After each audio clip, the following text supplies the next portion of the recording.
Bienvenue dans les récits extraordinaires de Pierre Bellemare. Un podcast issu des archives d'Europe 1. Il y a bien longtemps que les petits-enfants n'ont plus peur de l'ogre, car les mamans n'ont plus le temps le soir à la veillée de raconter des histoires à dormir debout pour endormir justement leur progéniture. Mais le dossier que nous allons ouvrir ensemble aujourd'hui, chers amis, raconte une histoire à dormir debout, celle non pas d'un ogre, mais d'une ogresse. Oh, rassurez-vous, si la légende populaire affubla Jeanne Weber du surnom extraordinaire de ogresse de la Goutte d'Or, elle ne mangeait pas les enfants pour autant. Cela précisé, je ne vous conseille tout de même pas de raconter ce soir à votre petit dernier les aventures de l'ogresse de la Goutte d'Or. Je ne suis pas sûr qu'il dormirait tranquille, et vous non plus, d'ailleurs. Écoutez-la quand même, et d'une oreille attentive, car c'est l'un de nos dossiers les plus extraordinaires, l'un de nos personnages les plus extravagants, et une série de crimes que l'on a rarement l'occasion de voir, heureusement d'ailleurs.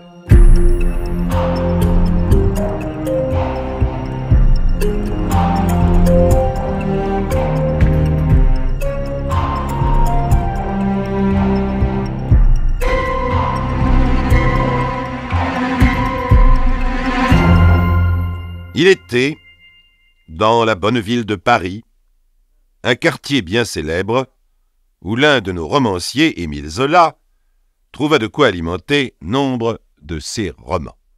La Goutte d'Or. Dans ce quartier du 18e arrondissement de Paris, près de la gare du Nord, on ne trouvait en 1905 que voies ferrées, usines, ateliers, maisons basses et noires de fumée, rien de bien touristique.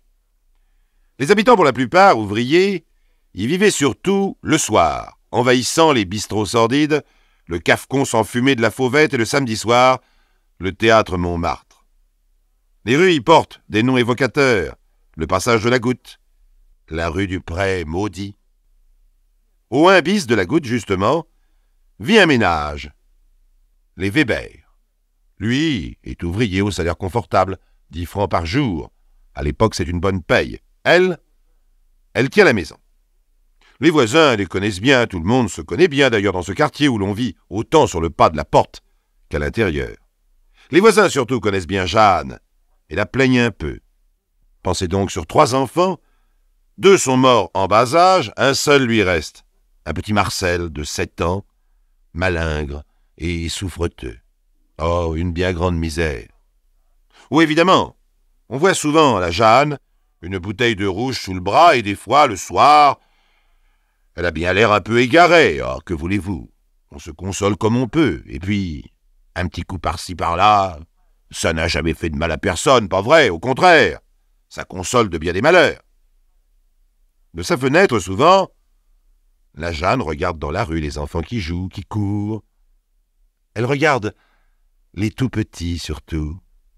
Oh, c'est si beau, un tout-petit qui tremble sur ses jambes et marche en biais, les mains en avant, les yeux rieurs, en cherchant les jupes de sa mère. On le voit bien par moments, Jeanne a des envies irrésistibles de tendre les bras, de saisir le poupon, pour l'embrasser, sûrement. Ça lui rappelle trop sa petite dernière, morte à 20 mois. C'est dur pour une femme qui aime tant les enfants. Elle les aime tellement qu'elle est toujours prête à les garder. Oh, pour ça, elle est bien serviable, et on peut avoir confiance. C'est vrai, Jeanne est toujours prête à rendre service et à garder les bambins encombrants. Ceux de sa belle-sœur, par exemple. Et aujourd'hui, justement, c'est jeudi, jour de lavoir, et la belle-sœur a fort à faire avec la lessive de 2 bébés. Elle a 2 petites filles, Suzanne, 3 ans, et Georgette, 18 mois. « Jeanne, veux-tu les garder? J'ai 2 corbeilles pleines à laver. J'en ai au moins pour 2 heures. » Jeanne veut bien. « Prends ton temps, ne t'inquiète pas, je m'en occuperai. Sois tranquille, j'ai l'habitude. » Rassurée, la mère s'en va jusqu'au lavoir des 2 amis, une corbeille sur chaque hanche. Quand on lipoterait la lessive, elle rentrera à la nuit, juste à temps pour la soupe. Jeanne a refermé sur elle la porte du logis de sa belle-sœur, rue du Pré maudit, et s'est installée dans la cuisine, près du poêle à charbon. Pour mieux les surveiller, elle garde les 2 enfants dans la pièce. Par terre, la plus grande, Suzanne, dont les 3 ans arrivent à peine au niveau de la table de la cuisine. Elle joue avec une poupée de chiffon multicolore. Elle la couche, la borde, l'habille, la déshabille sans relâche. Elle ressemble déjà à une petite bonne femme, avec son air sérieux et sa tranquillité silencieuse. Georgette, le bébé, gazouille dans son berceau d'osier. C'est une enfant gaie, au sourire plein de fossettes, dont les rondeurs et le teint rose attirent l'œil. Elle gigote, tirant avec obstination sur l'un de ses chaussons. Jeanne est assise, immobile, le dos droit. Elle n'a pas amené d'ouvrage. Ses mains sont posées sur sa robe, la paume en l'air, comme des instruments inutiles. Elle a l'air attentive et bête à la fois. On pourrait dire, elle a l'air bonasse. Jeanne n'est pas belle. Un front rectangulaire, des sourcils minces aux arcades gonflées, des yeux noirs écartés, un nez épaté, une bouche tombante, un menton lourd. Le tout est posé sur une absence de cou et des épaules boulottes. Totalement disproportionnées, sur 2 grandes oreilles minces, pendent 2 petits anneaux d'or. Seul le regard noir et dur tranche sur ce visage mou. Ce regard bouge. Il fait le tour de la pièce, objet par objet, il scrute lentement, puis se pose à nouveau. Pour la 1e fois, la petite Suzanne habille sa poupée. Jeanne l'observe un moment. Le robinet de l'évier lâche, une à une, des gouttes d'eau dans une bassine en émail. Cela fait un bruit mat et agaçant dans le silence, qui est soutenu par le ronronnement du poêle. Dans son berceau, le bébé a cessé de s'agiter. Quelques gazouillis de plus en plus vagues annoncent le sommeil. Alors Jeanne se lève, tire sa chaise près du petit lit. Tout près, elle surveille l'enfant qui dort. Pendant ce temps, au lavoir, dans la fraîcheur de l'eau courante et le claquement des battoirs, la mère s'active de la langue et du bras.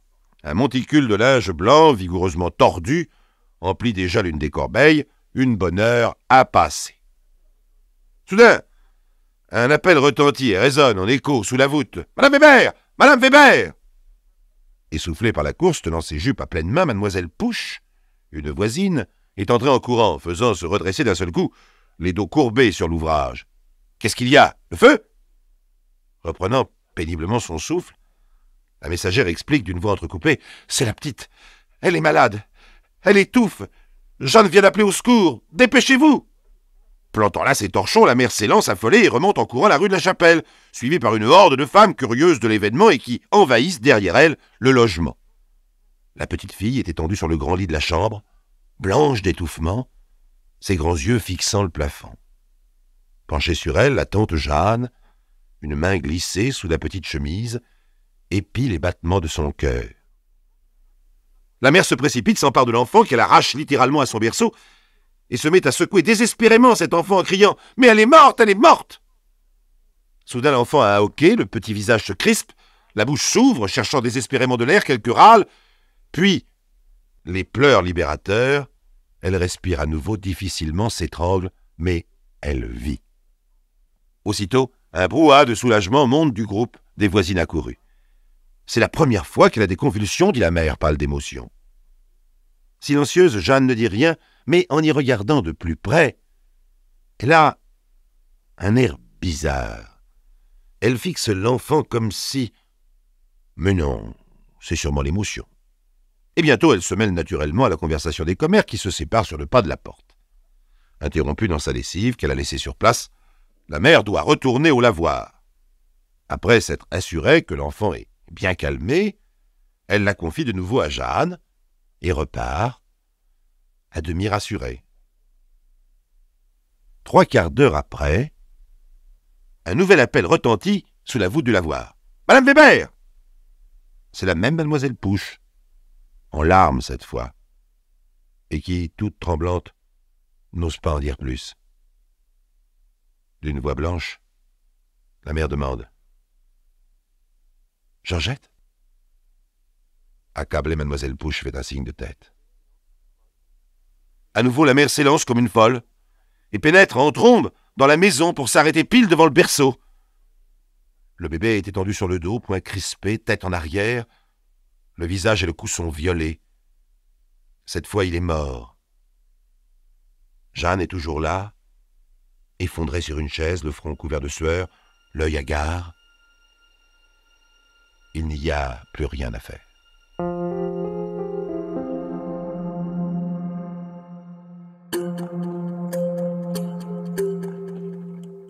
Une bonne semaine après le drame de la mort de la petite Georgette, les parents Weber, qui ne sont toujours pas remis de leurs émotions, surveillent avec inquiétude leur fille aînée. Ils viennent de la surprendre jouant avec une bouteille de sirop d'éther à moitié pleine. La mère remet le flacon en place. Il ne manquerait plus qu'elle s'empoisonne. Madame Weber est inquiète. Le médecin n'a pas précisé de quoi était morte la petite Georgette. Les traces violettes sur le cou du bébé ne l'ont pas inquiété. Il a parlé de mauvaise bronchite, de convulsions. Et la mère a peur pour Suzanne, l'aînée, qui sait si une mauvaise maladie ne rôde pas dans la maison. Mais la petite fille, insouciante, semble en bonne santé. Comme d'habitude, elle joue avec sa poupée assise par terre sur une vieille couverture. Cet après-midi, la tante Jeanne doit venir la garder. Lorsqu'elle arrive, la mère fait ses recommandations. « Surveille-la bien. Elle a pris goût à ce sirop d'éther. J'ai peur qu'elle ne l'attrape, si tu as le dos tourné. » Puis, les parents sortent et Jeanne se retrouve seule avec l'enfant.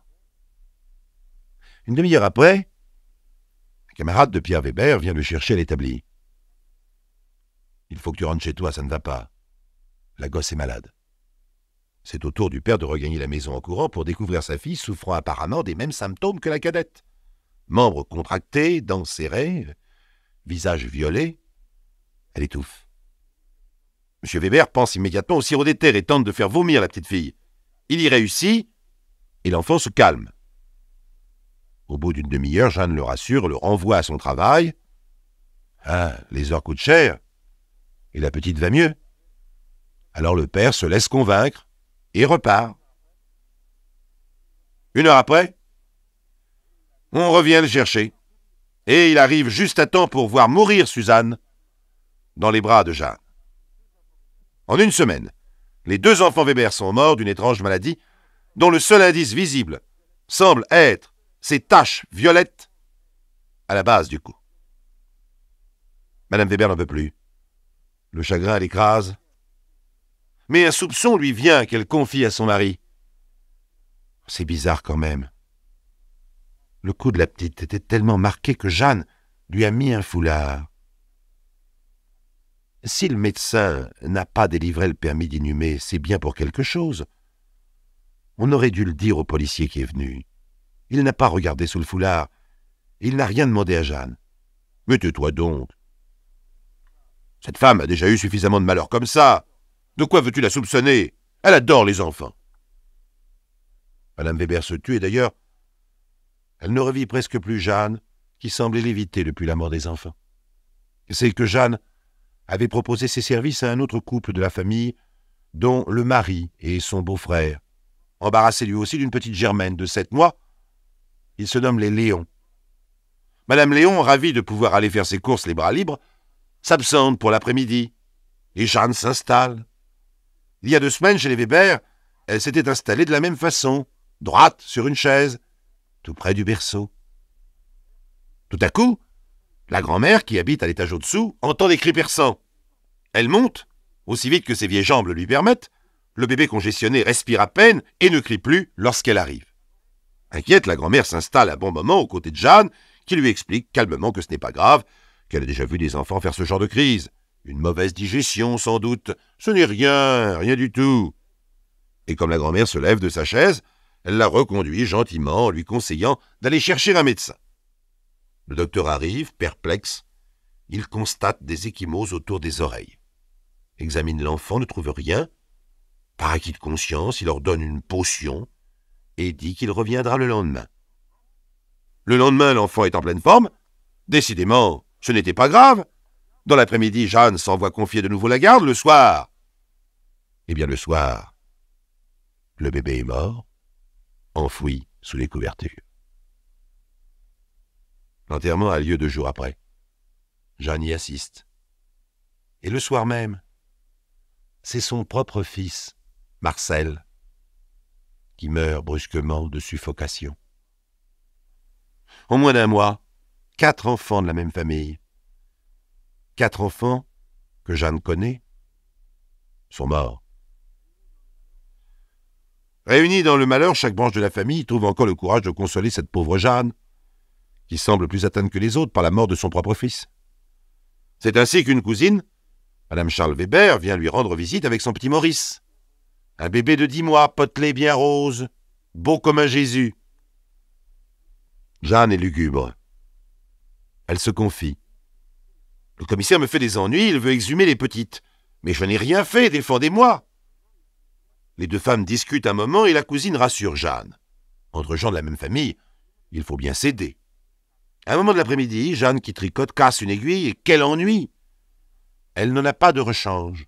Oh, qu'à cela ne tienne, la cousine va lui en chercher.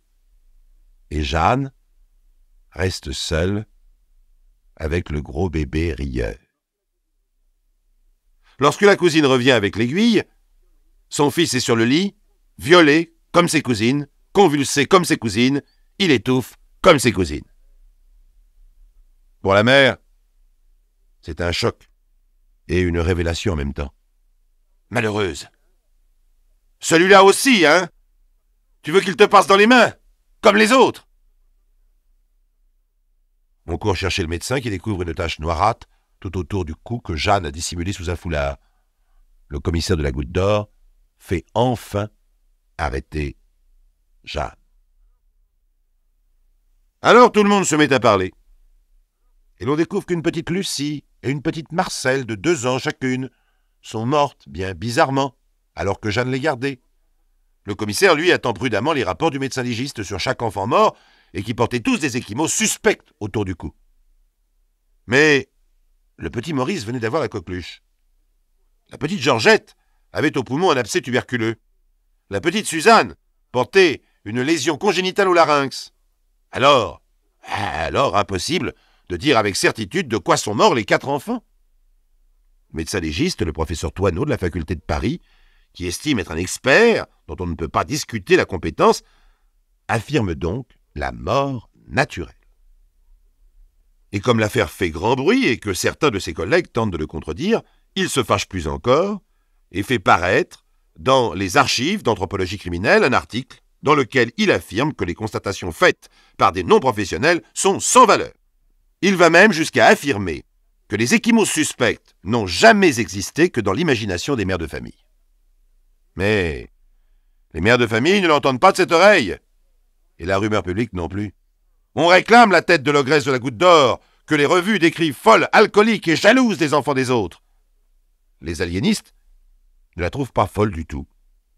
Et le 29 janvier 1906, devant les assises de la Seine, Jeanne Weber, butée, ne cesse de répéter « Je ne sais pas, je suis innocente ». Et bien que l'on ne s'explique pas tout dans cette singulière affaire, le jury déclare Jeanne Weber relevée de l'accusation portée contre elle. La foule gronde de colère et une femme s'écrie « Elle recommencera !» Rendue à la liberté, l'ogresse de la Goutte d'Or doit quitter son quartier car, si la justice la blanchit, le peuple de Paris, lui, la condamne. 2 ans passent. Et nous devrions refermer notre dossier car Jeanne Weber a disparu. Pourtant, un soir d'avril 1907, dans le bourg de Villedieu près de Châteauroux, une étrange femme veille un petit garçon de 12 ans qui semble bien malade. Elle s'appelle Madame Blaise. À côté d'elle, la sœur du petit garçon. Elles sont seules, le père est au champ, la mère est morte il y a bien longtemps. « Va chercher le médecin », dit Madame Blaise à la petite fille. Mais le docteur arrive trop tard. Il ne peut que constater la mort et un large sillon sombre sur le cou du petit garçon. Méfiant, il avertit le parquet de Châteauroux. Et l'on apprend que Madame Blaise, c'est Jeanne Weber, recueillie par le père du petit garçon 1 mois auparavant. Il raconte qu'il a recueilli cette femme par charité, elle semblait pauvre mais brave, et elle aimait tant les enfants. Cette fois-ci, vous pensez à juste titre que l'ogresse de la Goutte d'Or va se retrouver sur le banc des assises et que cette fois, c'en est bien fini. Ça n'est pas fini. Par une coïncidence bizarre, c'est au même médecin légiste, le célèbre professeur Thoineau, que le parquet va confier l'autopsie du petit garçon. Ce professeur Thoineau, qui par ses affirmations a déjà sauvé la tête de Jeanne Weber il y a 2 ans. Que va-t-il faire cette fois-ci? Un nouvel exploit? Allant à l'encontre de ses collègues de Châteauroux qui parlent d'étranglement, il conclut, avec ses assistants, un décès par typhoïde ambulatoire. La bagarre d'experts est déclarée. Tant et si bien que le malheureux juge d'instruction, qui ne sait plus à quel enfer se vouer, nomme une 3e commission pour départager les 2 premières. Oh, la fâcheuse idée. La bagarre dégénère en bataille rangée, et comme le professeur Thoineau crie plus fort que tous les autres, Jeanne retrouve les assises, et les assises la remettent dehors. C'est devenu une habitude. Ah, bien entendu, après ce 2e scandale, il se crée d'un côté les partisans de Jeanne Weber et de l'autre les tenants de l'ogresse de la Goutte d'Or. Jouant les persécutés, Jeanne se réfugie dans un asile de province dirigé par l'un de ses partisans qui lui confie en toute sécurité l'infirmerie des enfants abandonnés. 15 jours après son arrivée, on la surprend serrant d'un peu trop près le cou d'un miséreux d'une dizaine d'années que la fièvre avait amené à l'infirmerie. Le directeur, partisan, ravale son opinion et, désireux d'éviter le scandale, la jette à la rue sans rien dire à personne. Et Jeanne ne sait plus où aller. Sans argent, de plus en plus hagarde, après une tentative de suicide manquée, elle regagne Paris et va se jeter dans le bureau du chef de la sûreté. « Arrêtez-moi! Mais arrêtez-moi, je suis une criminelle! C'est vrai! J'ai étranglé les petites filles Weber. » Oh, elle ne risque rien d'avouer. La chose étant jugée. Mais 1 mois de prison ou 2 ferait un refuge agréable au point où elle en est. On y a au moins le gîte et le couvert. Alors le directeur de la sûreté tente sa chance. Et le petit garçon de Châteauroux? Ah lui, non. Non, seulement les petites. Puis, pressée de questions, Jeanne tout à coup se rétracte. Elle avoue qu'elle voulait simplement qu'on la mette en prison. Et alors, alors, on la rejette à la rue. Ah, décidément, la justice ne voulait pas d'elle. Alors Jeanne repart sur les routes, s'acoquine avec un vagabond, et atterrit dans un estaminet sordide où le couple loue une chambre. C'est là qu'enfin, elle commettra son dernier crime. Sa 5e victime, officiellement ne parlons pas de ses propres enfants. C'est là qu'enfin, elle fut surprise en flagrant délit par la patronne de l'estaminet dont elle venait d'étrangler le fils avec son mouchoir. Le célèbre professeur Thoineau, ridiculisé, ne fit pas de commentaires, et Jeanne Weber, soumise à l'examen de 2 aliénistes, fut enfin considérée comme folle alliée. Elle mourut peu de temps après dans un asile où il n'y avait fort heureusement que des fous et des vieillards à portée de ses mains.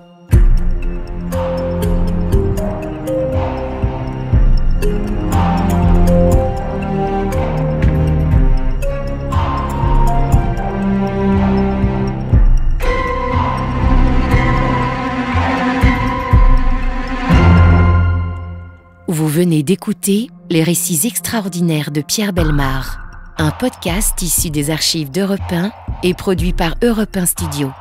Réalisation et composition musicale, Julien Tarot. Production, Sébastien Guyot. Direction artistique, Xavier Joly. Patrimoine sonore, Sylvaine Denis, Laetitia Casanova, Antoine Reclus. Remerciements à Roselyne Bellemare. Les récits extraordinaires sont disponibles sur le site et l'appli Europe 1. Écoutez aussi le prochain épisode en vous abonnant gratuitement sur votre plateforme d'écoute préférée.